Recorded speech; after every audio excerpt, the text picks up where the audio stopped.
work in an office, meeting the public, whether it's in person or by telephone, is an important part of your job. It can be pleasant like this.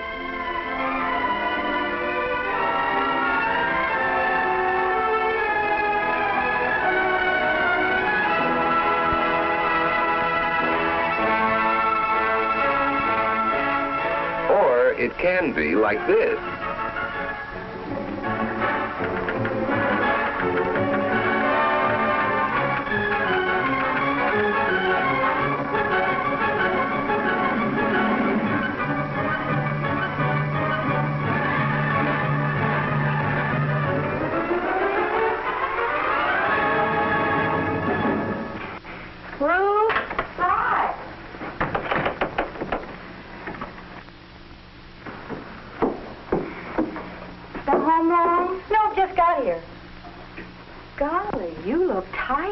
Don't you feel well, Barbara? I feel terrible. Oh, what's the matter? You sick?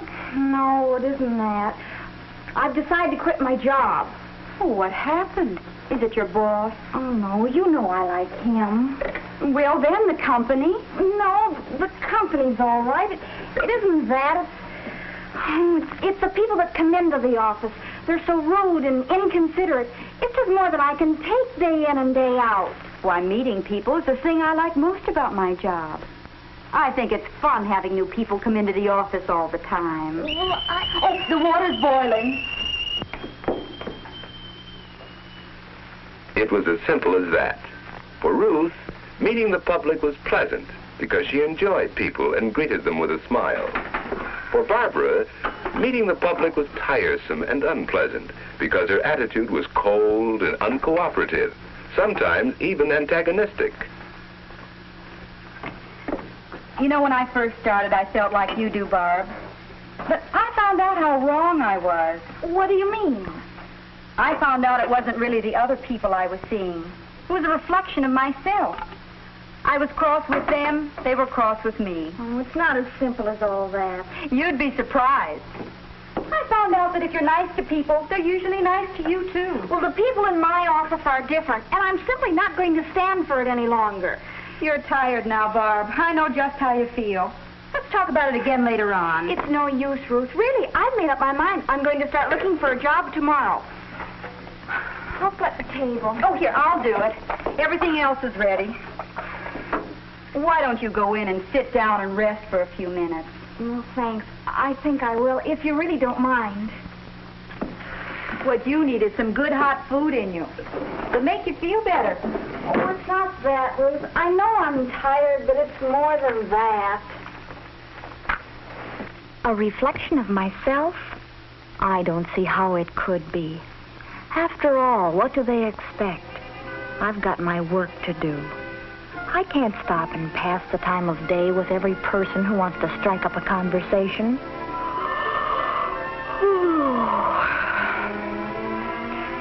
It isn't my attitude that's wrong. It's the people who come into that office. I'm going to look for another job.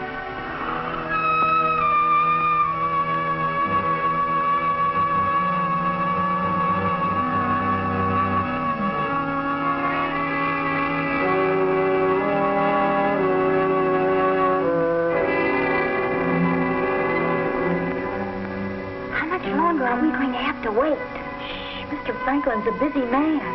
You can't expect to walk right in on him and get a job. I'll bet that secretary's forgotten we're here. Hey, look at all the other people waiting. You see that man? He's one of Mr. Thompson's biggest customers. I have an appointment with Mr. Franklin. Dressed like that? Yeah. Do you? Well, I doubt if he'll be able to see you at all. I see. She's brushing him off as though he were a nobody. I guess his shabby clothes have her fooled. I wish she'd answer that telephone. It makes me nervous to have it ring. Well, come to think of it, I let it ring often enough myself.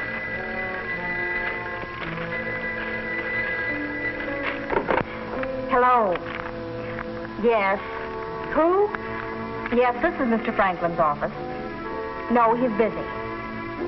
No. No.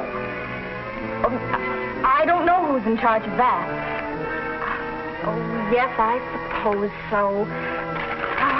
If you want to. State 4059. Oh, 95. Well, which is it, 59 or 95? Oh, all right.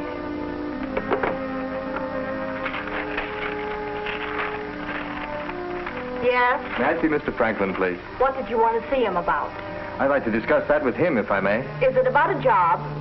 No, I represent the Bragdon Company. You selling insurance? We're one of your company's suppliers. Well, I'll see if he'll see you.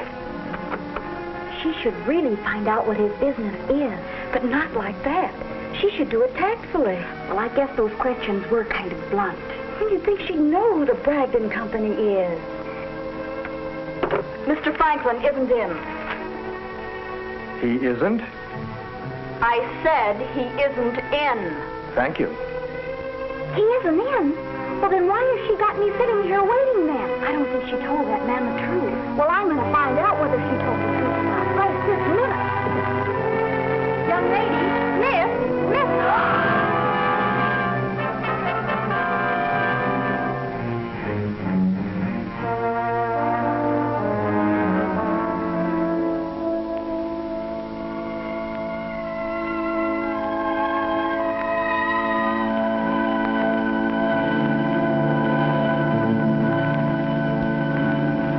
Sorry to wake you, Barb. Dinner's ready. Oh, that's all right. I was having a nightmare anyway. A nightmare. I hope it wasn't too gruesome. Help me? Yeah. Ruth, you know what you said before about seeing the reflection of ourselves? Yes? Well, I think I'm going to try it. That's fine, Barb.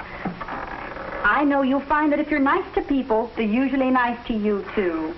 Now, how about some dinner? Gee, I didn't realize I was so hungry.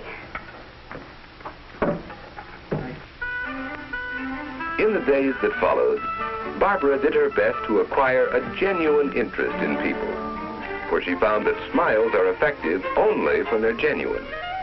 She carefully practiced the first basic rule in meeting the public, remembering and using names. Oh, yes, Mr. Borden. I'm sure that Mr. Thompson will be glad to see you. Of course, Mr. Farnsworth.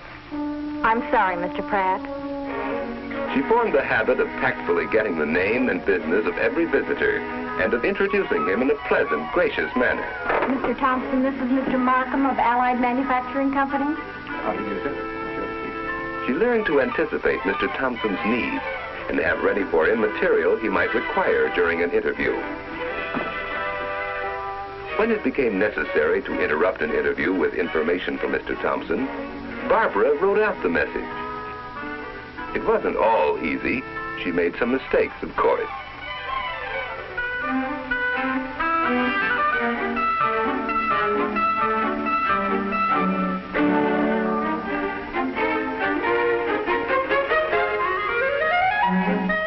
She learned, too, that it's a mistake to argue with visitors. You have an appointment at 10:30. Mr. Thompson should be with you in just a few minutes. Would you mind waiting over there? As different kinds of situations came up, Barbara discovered the proper way to handle them. One of these was the inquisitive caller. Well, I suppose you girls managed to keep busy. Yes, there's always enough work to do. There's a rumor that the firm closed a big deal with Marshall and Company. Is that so? Yes, a 5-year contract. Know anything about it? I can't say that I do. However, if you'd like to see Mr. Walker, they No, have no, all... it's perfectly all right. It's not that important. Yes, Barbara learned to be on guard against the visitor who asks too many questions, to handle him tactfully but firmly. She learned how to turn away a visitor firmly without making an enemy of him. Can I make an appointment now for some time? Next week? Anytime? I'm free anytime. Well, perhaps I can phone you when an appointment would be more convenient. I have your number. Well, all right. That's fine. Thank you. Thank you. She learned good telephone manners, like answering promptly, using the caller's name. Mr. Thompson's office. Yes, certainly, Mr. Hunt.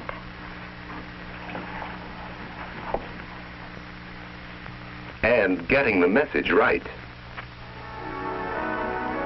She got into the habit of keeping a waiting visitor informed so that he'd know he wasn't forgotten. Mr. Thompson will see you very soon, Mr. Greenleaf. Oh, thank you.